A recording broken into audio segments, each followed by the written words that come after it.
بسم اللہ الرحمن الرحیم۔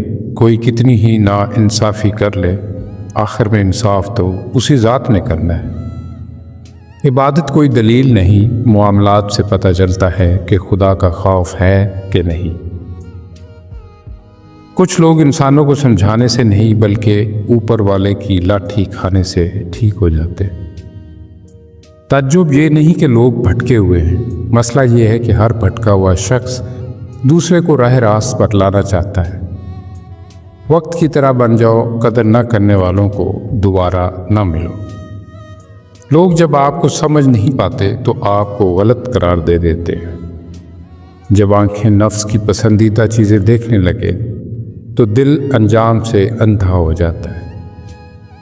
حضرت علی رضی اللہ تعالیٰ عنہ فرماتے ہیں، مشکل وقت میں ہمیشہ دعا مانگا کرو، کیونکہ جہاں انسان کا حوصلہ ختم ہوتا ہے وہاں سے اللہ پاک کی رحمت شروع ہوتی ہے۔ میں نے اپنا سب کچھ خدا پر چھوڑ دیا ہے، اور ہوگا وہی جو میرے حق میں بہتر ہوگا انشاءاللہ۔ دل میں آنے کا راستہ ہوتا ہے، جانے کا نہیں، اس لیے انسان جب دل سے نکلتا ہے تو دل توڑ کر نکلتا ہے۔ ٹھیک ہوں، یہ تو ہم کسی سے بھی کہہ سکتے ہیں، لیکن پریشان ہوں، یہ کہنے کے لیے کسی بہت خاص کی ضرورت ہوتی ہے۔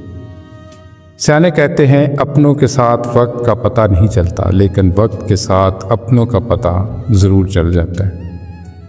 پرانے لوگ سمجھدار تھے، تعلق سنبھالتے تھے، پھر لوگ پریکٹیکل ہو گئے، تعلق سے فائدے نکالنے لگ گئے۔ اب لوگ پروفیشنل ہیں، فائدہ ہو تو تعلق رکھتے ہیں۔ دکھ، درد، تکلیف، اگر اللہ کی ناراضگی ہوتی تو یہ نبیوں کو نہ ملتی۔ یہ نعمت ہے جو اللہ کا راستہ دکھاتی ہے۔ زندگی سسکی سے شروع ہو کر ہچکی پر ختم ہونے والا مختصر ترین سفر ہے۔